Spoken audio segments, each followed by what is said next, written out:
Hello बच्चों, let's read a given question. The question says the speed of sound through oxygen at T Kelvin is 300 meter per second. When the temperature is increased to 3T, the molecule dissociates into oxygen atom. Now the speed of sound will be option A 520 meter per second, option B 801 meter per second, option C 600 meter per second, option D is 580 meter per second.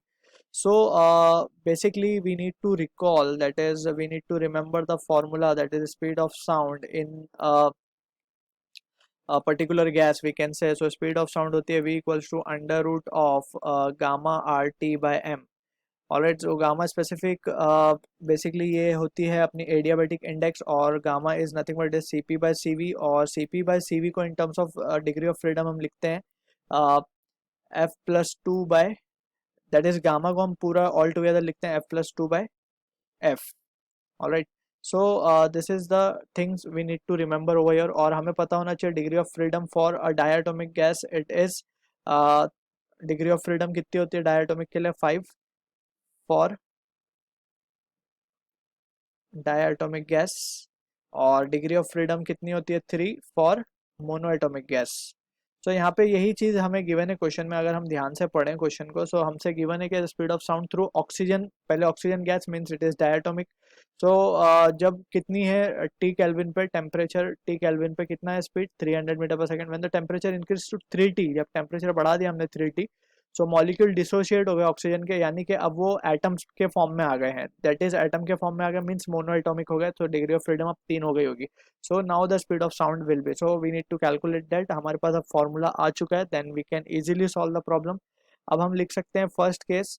So let suppose V1 हम कह देते हैं ऐसे, V1 will be equals to gamma की अगर हम बात करें, सो फॉर इनिशियली ये क्या था डायटोमिक था, so it will B initial की बात करें, सो 5 7 7/5 इंटू आर को तो हम ऐसे ही रखते हैं क्योंकि आर तो कांस्टेंट है, टी को भी टी ही रखते हैं हम, और एम, अभी पहले ये मॉलिक्यूल था.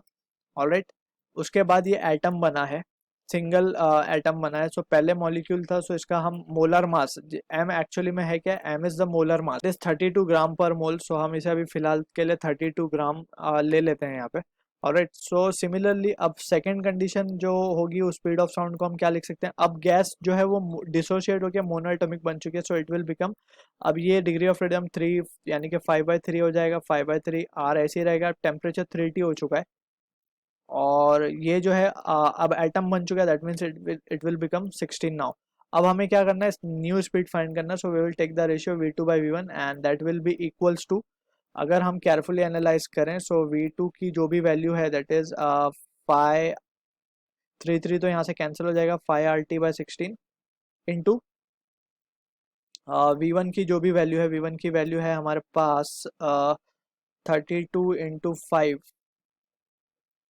Divide by 7RT. RT और RT भी कैंसिल हो जाएंगे. अब यहाँ से जो चीज़ हमारे पास बचेगी 16 1 जा 16 2 जा, सो ये हो जाएगा 25 to the √50.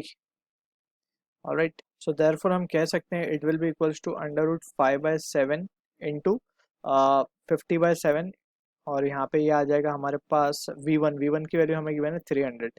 So therefore finally हम कहेंगे कि जो V2 होगा वो होगा इक्वल्स टू, तो फाइनली जो आंसर हमें मिलेगा, देयरफॉर वी कैन से जो V2 की स्पीड आएगी, I think speed of sound will be equals to 101 metre per second. So this is the answer to the question, जो कि मैच होगा हमारा ऑप्शन बी के साथ. I hope you understood the solution. All the best.